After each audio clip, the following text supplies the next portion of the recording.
Hi, Discovery. The positive discipline tip of the week is follow through. And this is a really big one. Sometimes when people hear positive discipline, they think of it as sort of being a permissive discipline approach, right? Oh, positive, nice, happy, give the kids what they want. But that is not what positive discipline is. We always, in positive discipline, balance being kind and firm. So we start with being kind, and that's with listening to our kids' thoughts and feelings, considering their point of view as we are establishing agreements or expectations or making rules, and helping our kids to have buy-in and ownership of sort of the structure of their world, right?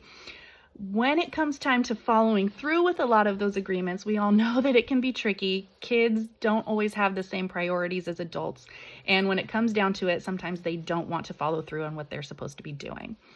In those situations, it's really important for us to practice the firm side of things and to be the strong, confident, firm leaders that can help them follow through.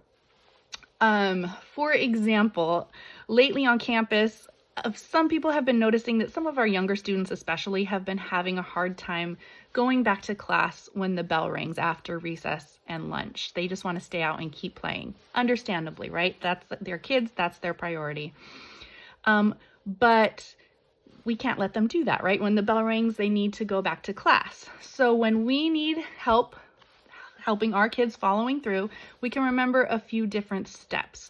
The first step is to give our kids a reminder. And that's going to sound like, hey, the bell rang, it's time to go back to class, right? And then give them a moment to decide that they're going to do what they need to do, right? Without sort of this power struggle starting. Show a little faith that if they have a moment and a little bit of space, they're going to do the right thing. If that doesn't work, it's time to practice some connection with the kids who are having a hard time. So you're going to want to go right up to the student that is not going back to class. You're going to want to kneel down, get right on their level, maybe a hand on their arm, and really lock in some eye contact so you know that they are, grounded with you and not distracted with everything going on. And you're going to want to first practice just some empathy or some active listening, which might sound like, hey, I can see you're having a lot of fun and you don't want to go back to class. Is anything going on for you? Anything you want to tell me? And then listen, validate any feelings that they have, make sure they feel heard and seen. And at the end of that, it's sort of like, I know, I get it, and this is hard, and I can't let you keep playing out here. We have to get you back to class, right? And sort of start a confident momentum with them, stand up with them, maybe a hand around their shoulder to start walking them back to class. And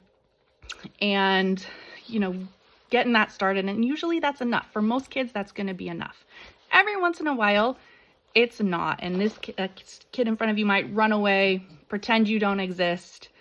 And in that situation, you're going to need some extra support. So it's okay at that point to go to the office and say, you know what, we're having trouble with a student who really doesn't want to go back to class. We need a little bit of extra help. I always let the student know that that's what I'm going to do.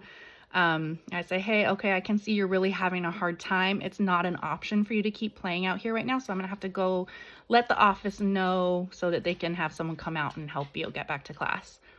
Sometimes that's enough to get them back to class. But if it's not, flag down another adult to have some eyes on the kids while you run to the office, let them know what's going on, and they can send out, the school counselor or the student support specialist or somebody to help work with this kid a little more to figure out what they need to do better.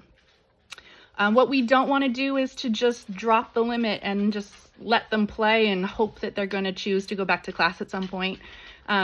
When we don't follow through with the limits, that is sort of giving our kids too much power, and that actually leaves them in a place of insecurity because they don't, the structure of their lives isn't being supported by the adults.